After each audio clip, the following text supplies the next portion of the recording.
देखिए, हमारे प्रदेश में महिलाओं के प्रति जो अपराध बढ़ने का ये ग्राफ बढ़ा है, वो इसलिए बढ़ा है कि वर्तमान सरकार ने अंकिता भंडारी हत्याकांड में दोषियों को, आरोपियों को बचाने का काम किया है।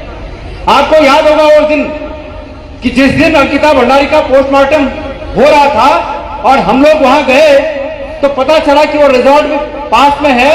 जब उस रिजॉर्ट में हम गए तो सुबह से फेसबुक और तमाम सोशल मीडिया में ये बात चल रही थी कि मुख्यमंत्री जी कह रहे हैं कि मैं तो बजरंगबली बन गया। वहां की स्थानीय विधायक कह रही है कि मैं तो बजरंगबली बन गई।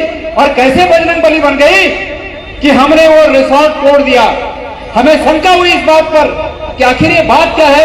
रिजॉर्ट, जिस रिजॉर्ट में घटना हुई वो घटना स्थल है, उस घटना स्थल को क्यों तोड़ा गया? तो पता चला कि बयान ये थे सरकार के, हमने इसलिए वो रिजॉर्ट को तोड़ा है कि वो उस व्यक्ति की संपत्ति है, अपराधी की संपत्ति है। पहले तो और उसको इस तरह बता रहे हैं कि जैसे हमने बहुत बड़ा काम कर दिया। जब हमें शंका हुई, मैं एक बात को इसलिए कह रहा हूं कि ये बात मुख्यमंत्री के कानों तक जाए, ये बात माननीय प्रधानमंत्री के कानों तक जाए कि आपके द्वारा नामित मुख्यमंत्री और आपके द्वारा नामित सरकार उत्तराखंड में महिलाओं के प्रति किस तरह से षड्यंत्र और अपराध कर रही है। जब हम वहां गए तो पता चला कि जिस कमरे में अंकिता भंडारी सोती थी, रहती थी, उस कमरे को तोड़ा गया। उस कमरे में तोड़ने के बाद आग लगाई गई, उस मलबे में आग लगाई गई और उसके बाद जिस बिस्तर पे वो लड़की सोती थी उस बिस्तर को स्विमिंग पूल में डाल दिया गया। ये तथ्यों को नष्ट करने का कारनामा नहीं था तो और क्या था। इसलिए जितना अपराध वो बलात्कारी का है, उससे बड़ा अपराध पुष्करधामी का है और इसको उत्तराखंड की जनता माफ नहीं कर सकती। मेरी प्यारी बहनों, मैं आपके माध्यम से प्रदेश की तमाम मातृशक्ति का आह्वान करना चाहता हूं। मुझे खुशी है इस बात की कि हमारे प्रधानमंत्री जी 2 बार उत्तराखंड आ गए। हमें खुशी है, हमारे प्रधानमंत्री जी आए, अच्छी बात है। वो हमारे भी प्रधानमंत्री हैं। हम कांग्रेस पार्टी में हैं, ये जरूर है, लेकिन वो पूरे देश के प्रधानमंत्री हैं। और अगर कभी अन्याय होगा तो हम भी उनकी तरफ न्याय की आशा से देखते हैं कि हमारे साथ न्याय करेंगे।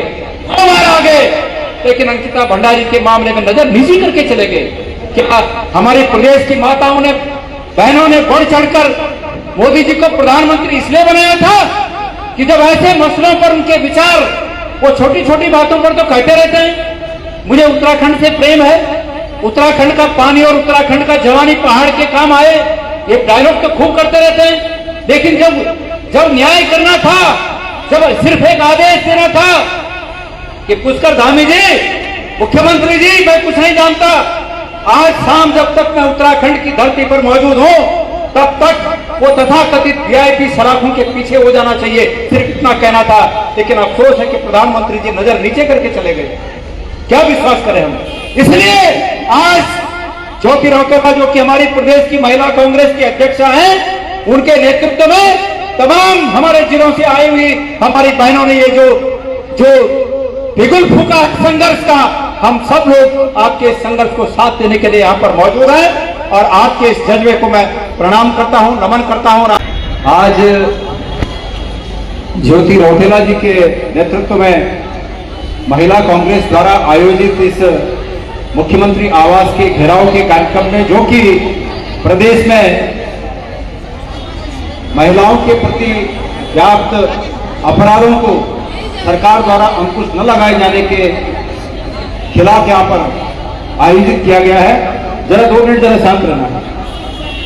इस कार्यक्रम में हमारे बीच उपस्थित प्रदेश के कांग्रेस पार्टी के अध्यक्ष श्री करण मेहरा जी, मंचासीन महिला कांग्रेस की सम्मानित अध्यक्षा बहन ज्योति रौतेला जी, हमारे विधानमंडल दल के हमारे नेता प्रतिपक्ष श्री यशपाल आर्य जी, श्री भुवन कापड़ी जी, माननीय विधायक श्री लक्ष्मणा जी, भाई यहाँ पर श्री हरक सिंह रावत जी, श्री रणजीत रावत जी और मंचासीन सभी नेतागणों के साथ साथ बड़ी संख्या में उपस्थित यहाँ पर हमारी महिला कांग्रेस की सभी बहनें और मेरे प्यारे साथियों, मैं सबसे पहले तो महिला कांग्रेस को और ज्योति रौतेला जी को, जो कि हमारी महिला कांग्रेस की सम्मानित अध्यक्षा हैं, उन्हें बहुत ही धन्यवाद देता हूं कि उन्होंने इस बहुत ही विकट परिस्थिति में, जबकि सरकार किसी भी प्रकार से किसी भी नेता को जो कि विपक्ष में आवाज उठा रहा है, सरकार के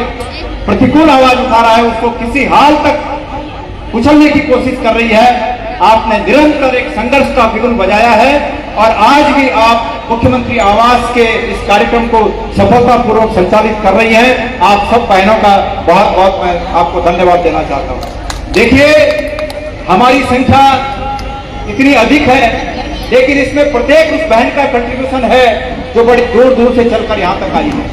और मैं आह्वान करना चाहता हूं आपके माध्यम से इस प्रदेश की तमाम बहनों का कि ये लड़ाई इस कांग्रेस ऑफिस में जो बहनें उपस्थित हैं, सिर्फ इनकी लड़ाई नहीं है। ये बहनें इस उत्तराखंड प्रदेश के दूरस्थ गांव में स्थित जिस बहन की अपने सुरक्षा के प्रति चिंता है, ये उस बहन की भी लड़ाई लड़ रही है यहाँ पर उपस्थित बहनें।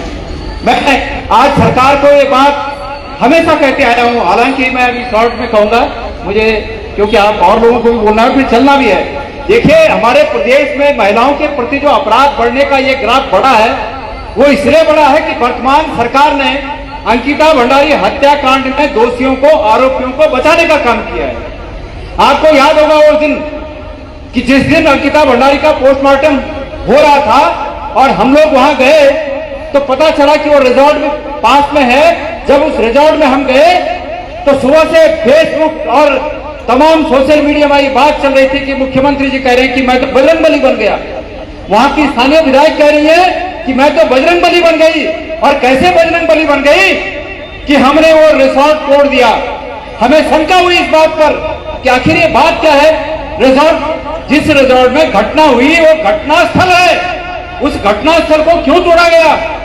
तो पता चला कि बयान ये थे सरकार के, हमने इसलिए वो रिजॉर्ट को तोड़ा है कि वो उस व्यक्ति की संपत्ति है, अपराधी की संपत्ति है।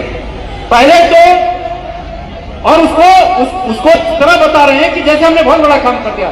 जब हमें शंका हुई, मैं एक बात को इसलिए कह रहा हूं कि ये बात मुख्यमंत्री के कानों तक जाए, ये बात माननीय प्रधानमंत्री के कानों तक जाए कि आपके द्वारा नामित मुख्यमंत्री और आपके द्वारा नामित सरकार उत्तराखंड में महिलाओं के प्रति किस तरह से षड्यंत्र और अपराध कर रही है। जब हम वहां गए तो पता चला कि जिस कमरे में अंकिता भंडारी सोती थी, रहती थी, उस कमरे को तोड़ा गया। उस कमरे में तोड़ने के बाद आग लगाई गई, उस मलबे में आग लगाई गई और उसके बाद जिस बिस्तर पे वो लड़की सोती थी उस बिस्तर को स्विमिंग पूल में डाल दिया गया। ये तथ्यों को नष्ट करने का कारनामा नहीं था तो और क्या था। इसलिए जितना अपराध वो बलात्कारी का है, उससे बड़ा अपराध पुष्करधामी का है और इसको उत्तराखंड की जनता माफ नहीं कर सकती।